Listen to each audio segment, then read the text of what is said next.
तो भगवान का सुमरण करने से कल्याण है, और जो भगवान की कथा सुनने से कल्याण, वो संसार में कहीं का कल्याण नहीं। तो बोले किम ध्येयम, किसका ध्यान करना है? ध्यान से सुनना। किम ध्येयम, संसार में किसका ध्यान करना चाहिए?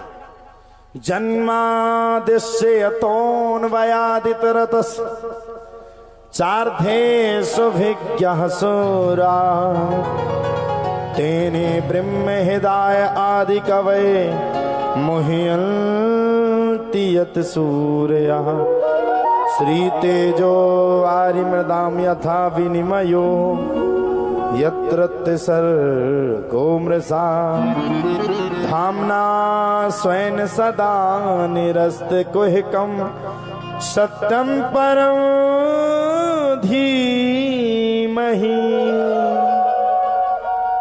कहा किसका पूजन करना चाहिए? बोले सत्यम परम धीमहि, जिसको आप सत्य मानते हो। अभी आपके ऊपर है, सत्य किसको मानते हैं आपके ऊपर है। अभी ना तो ये लिखा कि कृष्ण को मानो, या ना ये लिखा कि राम को मानो। आपको जो सत्य दिखे, आपके दिमाग के अनुसार जो सत्य हो गए, हमें उसी को स्वीकार करना चाहिए। क्या दिया? सत्यम परम धीमहि, सत्य पिता परमेश्वर को हमें ध्यान करना चाहिए। सत्यम परम धीमहि। अब कोई गौण बप्पा होत पुजे हो, कोई काल का माता होती पुजे हो, कहते मोई काल का माता बैठी में होते नरवा के घर पे, तो इतना मानती। अच्छा, आजकल तो काल का माता माताओं को भी आने लगे, हम काली हैं। जितनी ये ढोंग मारती है, इनको कुछ नहीं आता, ना कोई काली आती। हम सही बात बता रहे।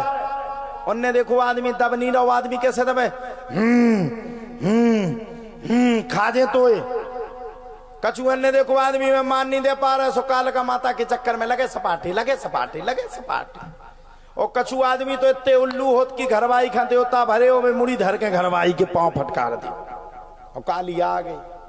तो सत्यम परम धीमहि, जिसको आपकी आत्मा सत्य स्वीकार कर रही है, उस परमात्मा को आपको नतमस्तक हो जाना चाहिए। सत्यम परम धीमहि। अब आया बोले किम गेयम धर्मः प्रोचित कैतवोत परमो निर्मत्सराणां सतां वेद्यं वास्तवमत्र वस्तु सिविदं तापत्रयोन्मूलनम्। श्रीमद्भागवते महामुनिकृते किं वा परैः ईश्वरः सत्यो हित्यवरुध्यते गतिभिः शुश्रूषभेस्तक्षिणा। अब बोले किसका गान करना चाहिए? जो बोले धर्म पे चले। धर्म प्रोचित कैतवोत परम। किम श्रवणम, किसको श्रवण करना चाहिए?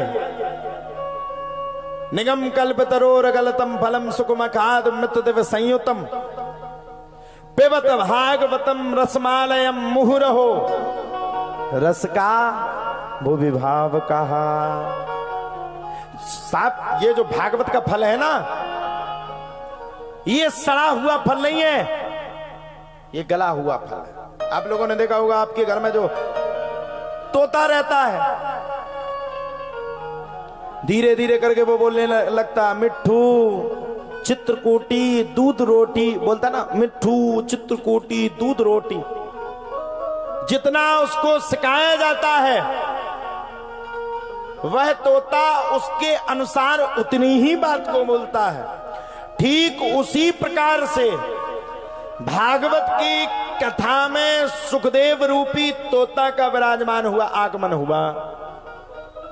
और भागवत की कथा में जब सुखदेव रूपी तोते का आगमन हुआ, तब तो प्यारे कहा जाता सुखदेव रूपी तोते का आगमन होने के तत्पश्चात ही एक सांस में श्री सुखदेव जी महाराज ने संपूर्ण भागवत की कथा को कहना और सुनाना प्रारंभ कर दिया। ये गली हुई फल है, वेदव्यास जी ने दी, तो सुखदेव बाबा ने चौंच मार करके इस फल को प्रकट किया। इसलिए श्रवण किसको करना चाहिए? बोले श्रवण भागवत जी की ही कथा को करना चाहिए। भागवतम भागवत महात्मा, ये बड़ा सुंदर फल है। रूखा फल नहीं है, गीला फल है। अब जब इतनी कथा हुई तो ऋषियों ने 5 प्रश्न पूछ लिए। भगवान अब तो हमारे मन में 5 प्रश्न आ गए हैं, उन 5 प्रश्नों के आप उत्तर दीजिए। पहला प्रश्न है जीवों का कल्याण कैसे होगा। दूसरा प्रश्न है भगवान की कथा सुनने के लिए हमें क्या करना चाहिए। और तीसरा प्रश्न है भगवान की कथा सुनने से किस किस का कल्याण हुआ। चौथा प्रश्न है भगवान ने इस धराधाम पे अवतार क्यों लिया।